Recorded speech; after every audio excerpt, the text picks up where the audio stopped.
Perkenalkan, nama saya Dewi Sinja Anggelia, NIM 194420005. Saya di sini akan menjelaskan apa itu pengertian kognitif.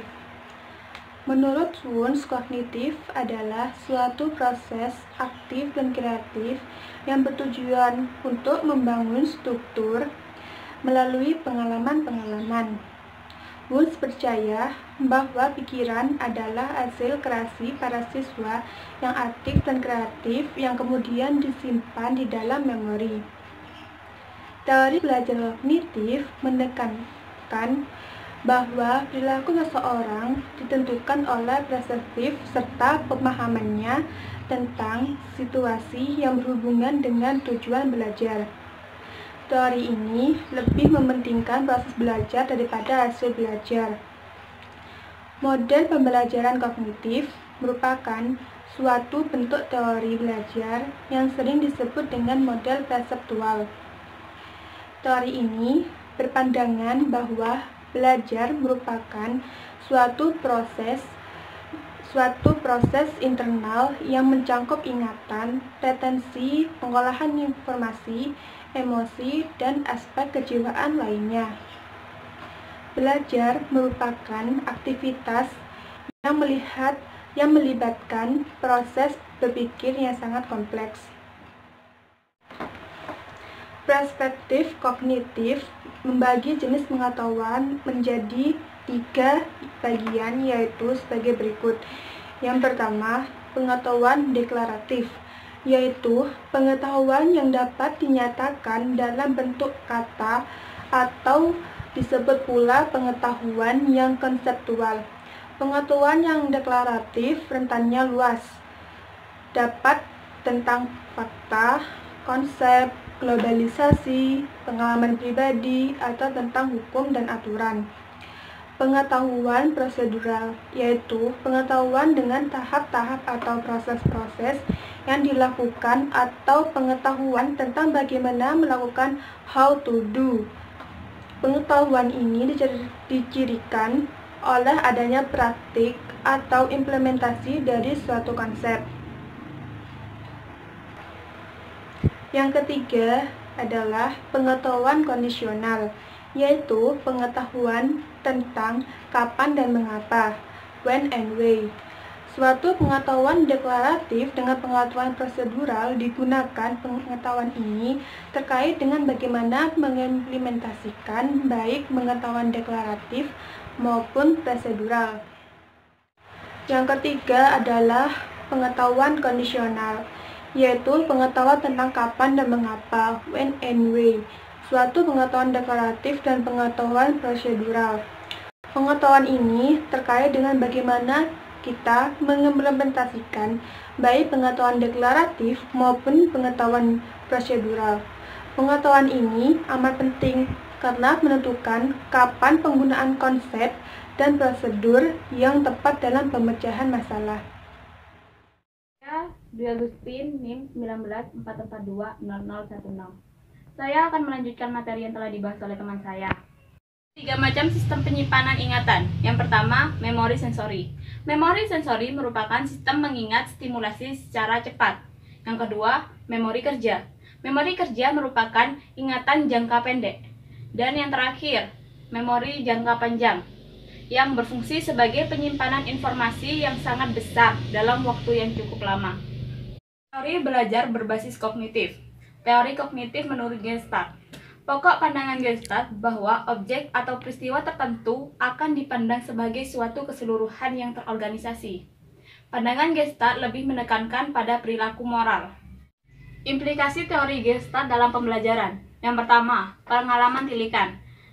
Kemampuan tilikan adalah kemampuan mengenali keterkaitan unsur-unsur dalam suatu peristiwa. Yang kedua, pembelajaran bermakna. Kebermaknaan unsur-unsur yang terkait dalam proses pembelajaran akan semakin efektif.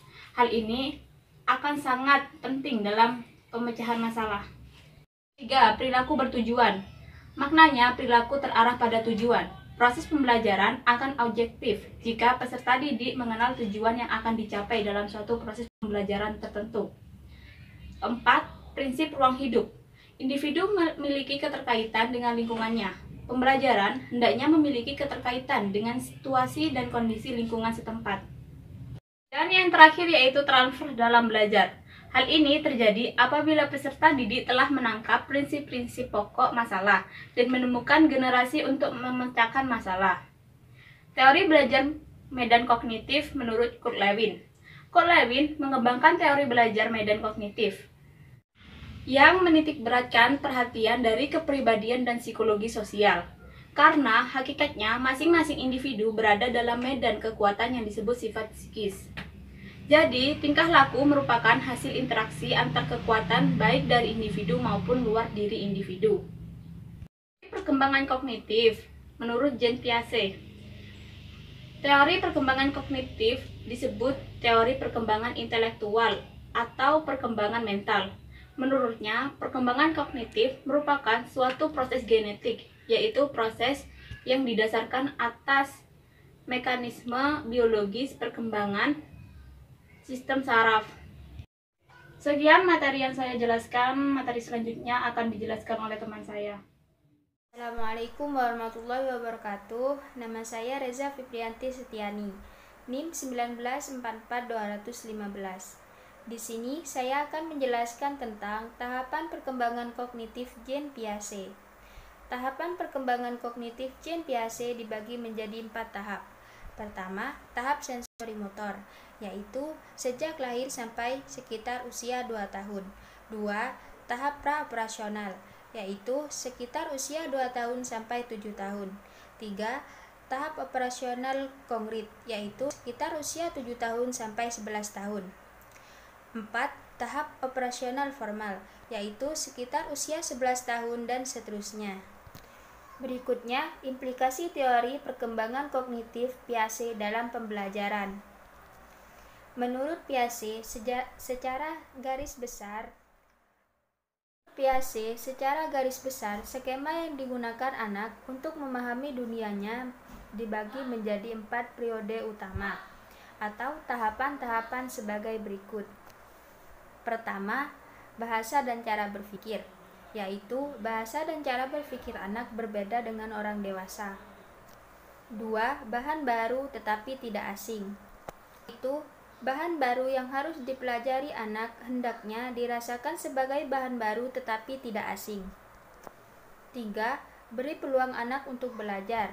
Seperti halnya di dalam kelas, berilah peluang anak-anak untuk berbicara dan berdiskusi bersama teman-temannya. Terima kasih, sekian dari saya. Wassalamualaikum warahmatullahi wabarakatuh. Assalamualaikum warahmatullahi wabarakatuh. Perkenalkan, nama saya Citra Kusuma Dewati, NIM 194420019. Di sini saya akan menjelaskan tentang implikasi teori perkembangan kognitif Piaget dalam pembelajaran. Yang pertama, bahasa dan cara berpikir anak berbeda dengan orang yang dewasa. Oleh karena itu, guru mengajar dengan menggunakan bahasa yang sesuai dengan cara berpikir anak. Anak-anak akan belajar lebih baik apabila dapat menghadapi lingkungan dengan baik. Guru harus membantu anak agar dapat berinteraksi dengan lingkungan sebaik-baiknya. Yang kedua, bahasa yang dipelajari hendaknya dirasakan sebagai bahan pembelajaran baru tetapi tidak asing. Sebenarnya, anak sudah mengetahui cara mengerjakan dan menyelesaikan suatu permasalahan tugas, tetapi guru harusnya mencari cara belajar atau metode lain agar anak tidak mudah bosan dalam belajar di kelas. Jadi, dalam pembelajaran di kelas, materi yang diberikan kepada anak harusnya bahan materi baru sesuai dengan perkembangan anak. Ketiga, berikan peluang agar anak belajar sesuai dengan tahap perkembangannya. Di dalam kelas, anak-anak hendaknya diberi peluang untuk saling berbicara dan diskusi dengan teman-temannya untuk melatih perkembangannya.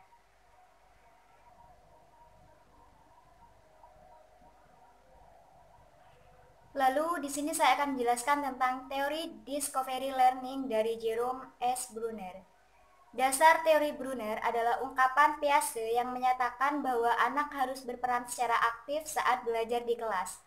Berperan secara aktif maksudnya mengikuti kegiatan pembelajaran, seperti memperhatikan guru, memahami, bertanya, serta berpendapat. Konsepnya adalah belajar dengan menemukan. seumpama mencari rumus akar pada soal matematika. Guru memberikan cara-caranya. Kemudian anak harus memahami dan bagaimana menyelesaikan persoalan matematika tersebut. Siswa dapat mengorganisasikan bahan pelajaran yang dipelajarinya dengan suatu bentuk akhir yang sesuai dengan tingkat kemajuan berpikir anak. Jadi, anak harus belajar dengan tingkat kemampuannya sendiri dan guru harus mengarahkannya.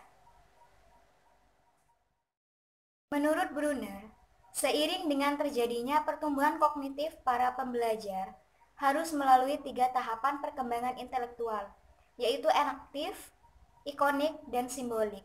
Enaktif sendiri adalah seorang belajar tentang dunia melalui respon atau aksi terhadap suatu objek.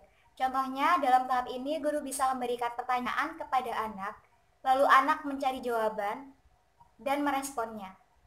Yang kedua, ikonik. Ikonik adalah pembelajaran terjadi melalui penggunaan model dan gambar-gambar serta visualisasi verbal.